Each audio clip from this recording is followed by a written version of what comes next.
Your customers are craving a great tasting, authentic pizza experience. That's why we offer Primo Molino Neapolitan style flour, an affordable, high performing flour that's a great alternative to imported Italian 00 flour. It's milled right here in North America, so you can always count on authentic crust texture and taste without the imported flour price. Using an imported flour today? Check out ardentmills.com to request a sample and try it for yourself. Hi, and welcome back to Checking In With. I am Executive Editor Denise Greer. Hey, this is the show where we catch up with operators across the country and see what's happening right now. With me is Editor-in-Chief Jeremy White. Hey, Jeremy. Hey, how's it going? Hey, it's going well. So we have a great guest on the show. He has grown his business to 3 units now in the state of Georgia. We have Joey Karvelas with Karvelas Pizza Company. Hey, Joey, how are you? I'm good. Thanks for having me.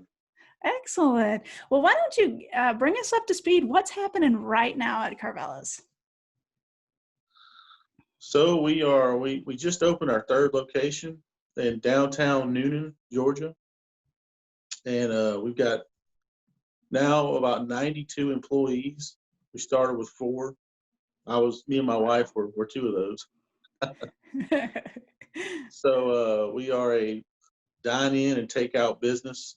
We don't do any delivery, and very, very busy right now at all 3 locations, and having a good time right now. It's what's going on in the world right now. We're still having a good time, having a good experience, giving good experiences, and keeping it positive, keeping people happy. So now, how has this 3rd location, opening it during this time, how has that compared to opening the other 2 restaurants? What's that been like opening during kind of a really odd time right now in the U.S.? What's that been like for you guys? Well, it was a lot easier because the first one we opened was really stressful because it was the first time I ever did it. Originally we moved our original location about a mile down the street to the downtown location. So that was like the first one.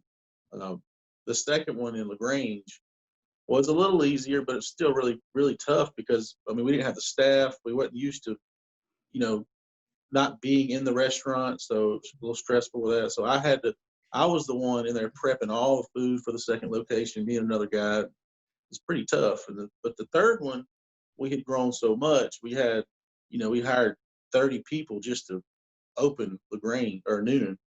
So really it was a very easy process. Now, as far as what was going on, it was a little stressful, but with seeing how the sales came up during, everything going on in our other 2 locations, we felt really confident about downtown Noonan, and just people were really excited. You could tell. They wanted something new. They wanted something to go do, and it brought some normalcy to everybody. Since we've opened, it's been very successful. People have been so excited to see growth and see us growing. Just this new community in Noonan, they opened us. They welcomed us with open arms, and it's just been a really good experience. Joey, was this opening planned a long time ago, pre-pandemic, and then you decided, hey, we're just going to go ahead and do this. We're going to figure it out as we go, and we're going to go ahead and get open anyway during the pandemic? Or did you see a need arise in the midst of the pandemic and see a marketplace that you thought would be viable for you and say, let's just go ahead and do it? How did that all come to fruition? Well, so before everything hit the fan, we had already signed a lease on this new building. And so we weren't really expecting all this to happen. We thought it would just blow over pretty quick. Right.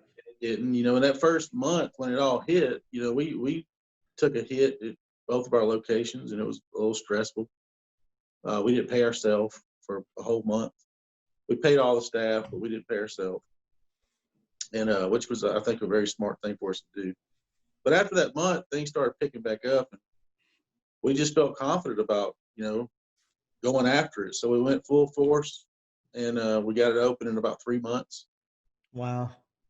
So it was a good experience. You know, it wasn't being in your third location, opening your third location. You have a lot more confidence in yourself. You know, you have a lot more confidence in the contractors. You know, your customer base, your marketing, everything works. You understand it a little bit better. Mm-hmm. So having that confidence really did help. You know, going into this season. I mean, if it would have been our first location, it probably wouldn't open. Yeah. What's the size of the restaurant square footage wise, and how does it compare to your other two establishments? It's 2,500 square foot. Our Hogansville original location is around the same 2,450, Mm-hmm. and LaGrange is around 3,200. So did you set this third location? Did you set it up solely for carry out and delivery? Do you have a small dine-in component, indoor seating, or did you just say, look, we're just going to go straight delivery and carry out with this location? So we don't do any delivery. We do all basically mainly dine-in, and we Okay. do a little bit of takeout. But since all this happened, you know, we've definitely went towards, you know, we're doing a lot more takeout. So Hogansville and LaGrange, our first two stores, we do a lot of curbside since all this happened. With Noonan, there's no curbside. It's all Mm-hmm. dine in, and they come in and pick up. Just because of how it's set up in the downtown area, it's not the greatest parking right there. But people there, the whole culture downtown Noonan, there's not a big curbside scene there. It's more dine in. People want to go dine in, hang out, eat, drink beer. You can walk around with an open container. So it's a different feel there. Are you, your county, your state, what's your mandate right now in terms of, are you operating at 50% capacity, 75%, no restrictions? What's going on there? It changes day to day. So I mean, the last I know, it's you just got to have your tables so far apart. You know, there's the servers have to wear masks if they're interacting with the customer. Mm-hmm. If you're not interacting with the customer, you're not required to wear it. So it's a little more lenient here. Yeah. Yeah, it sounds a little more lax, Denise, than from other parts of the country based on our conversations with other pizzeria owners. And I guess that also explains how Joey hasn't had to figure out a delivery component right now. Yeah. Yeah. You know, something I'm interested in, you know, you grew to 90 employees. You know, how challenging is that? Because I know you're in very small markets, you know, you're in very small, minute, you know, communities. So what's it been like as far as trying to attract new employees and, you know, keep them around? Well, you know, the front of house component of this business is, you know, our customer base really leaves nice tips. You know, we give a really good service, but our customer base, they appreciate what we do, and they're generous with their tips. So that really helps out keeping good people out front, motivated people.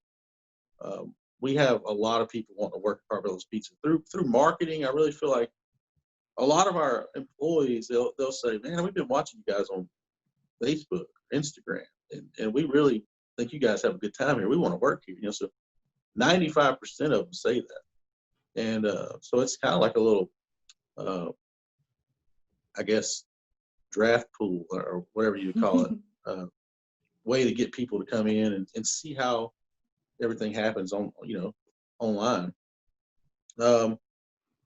But in the back of house, you know, you don't really have an owner in there, myself in there cracking the whip and micromanaging everybody. Like in the beginning, that's what I had to do. I mean, because I didn't have anything else. But now we've built a management team, and they're all young, and they're really hardworking guys and girls.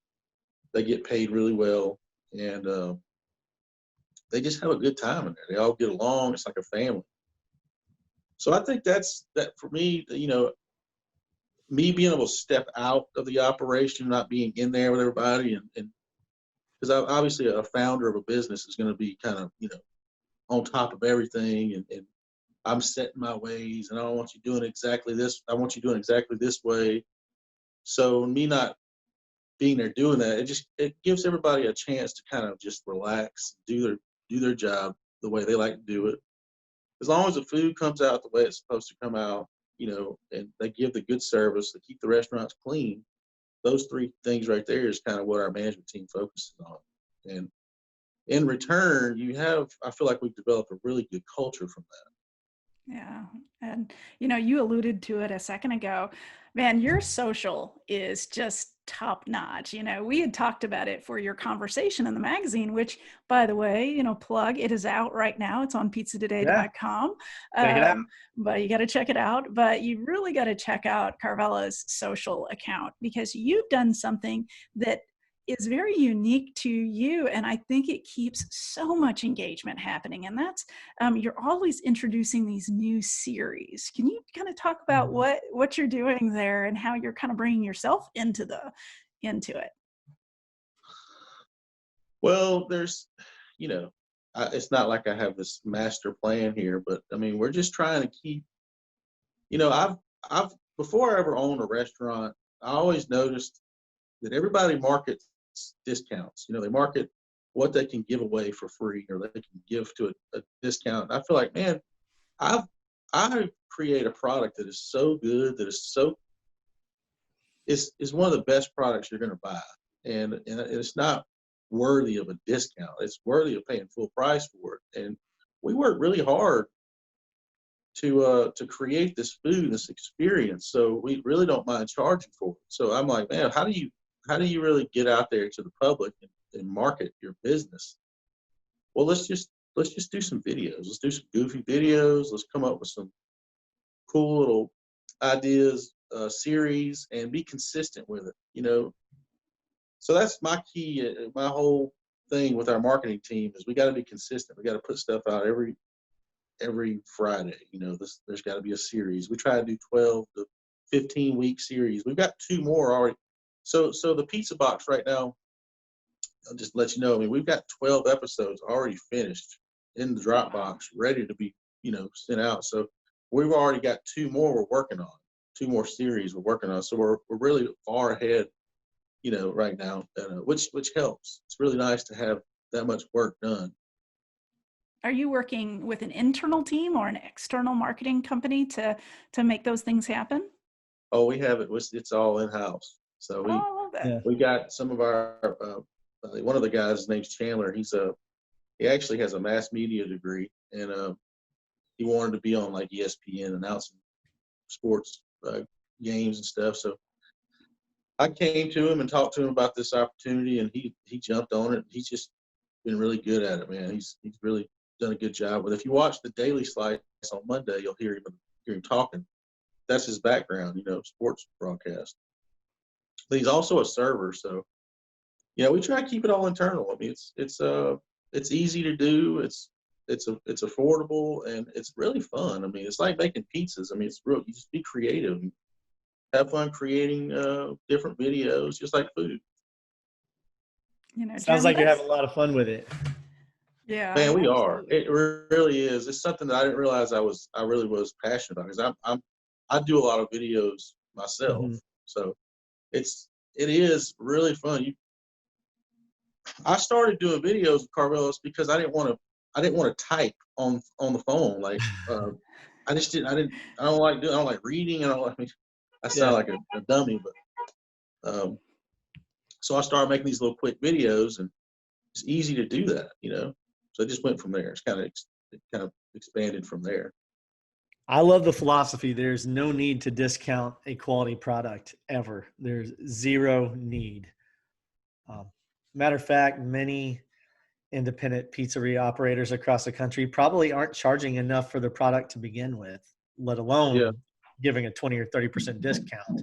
So I love the way you went about that. I love the way you decided, no, man, my product is priced accordingly. It's worth what it's worth, and we're not going to we're not going to throw out a 30% off coupon. We're going to find another way to spread the word about how awesome we are. And that's really cool. Good for you. Thank you. I appreciate that. I totally agree with that. Yeah. Well, I tell you what, going into your third location, speaking of, your product, did you change your menu at all to, as you added that third location, has your menu kind of evolved as you added those locations? Well, since we opened, honestly, one of the things that I've done is I've shrank the menu. And, I used to be in the kitchen every day making the food, and I would change, on a Friday night, you get all these pizzas coming in. We got a list of specialty pies, and, 60% of the specialty pies that came in, they would be altered. They'd want, take this off, add this, half that. And I would do all that at the beginning. And it just slowed me down so much. And so when we finally opened up, we moved our original location and had our grand opening. I switched. We were making sandwiches in the beginning; those were slowing me down. So I took some things off the menu. I made it where you couldn't change things. You got to do it our way. We can guarantee it's going to be a good product.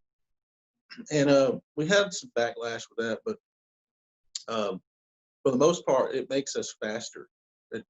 It makes us way faster, way more efficient. It's a good way to control your product. And, you still got people that, get a little frustrated because they can't take a certain item off a pizza. But it's okay. I mean, you can't be everything to everybody is what I believe. You gotta stick to what you're good at, focus on that. And it's worked for us. So our menu, it hasn't changed. When we go to the new locations, we like to keep it the exact same. And if anything, we tighten it up even more. Yeah, absolutely. You can't be everything to everyone. Jeremy, I know we talk a lot about that with operators, don't we? We do. It's in the nature of those who are in this industry to focus on hospitality and try to over deliver. And that's a great thing. And that's the way you should be, but you can't give away the moon and the stars and still retain your sanity and your profitability. So at some point, you have to draw that line, and that's different for everyone. And it sounds like Joey's found his. So that's good. I think so. Yeah. I mean, your business can get taken hostage by customers, and they don't realize they're doing that. But I mean, you Sure. be in handcuffs back there, and you're just, So I definitely believe in that. I mean, stick to what you can do really well. Don't change for nobody. I think that is the perfect thing to go out on, Joey. Well, thank you so much for taking the time to talk to us today. And we look forward to seeing how your business grows. I did see your Q&A that you just posted where you're talking about maybe growing to 50 units. Is that what you said? 500. 500 units. I love that. All right. Well, that's if we win the lottery. Oh, okay. All right. I got you. Chill out, Joey. Chill out. Calm down. Calm down. We don't need 500 restaurants. All right. Calm down. Maybe we'll see. We'll see him rise up. We'll see what happens. That's right. All right. Well, we can't wait to see what happens next, and we'll just keep watching out for Karvelas and seeing how you guys grow. Thank you, guys. All right. Thank you so Thanks, much. Joey. Have a good day, man. All right. Y'all too. Bye-bye. See you, everybody.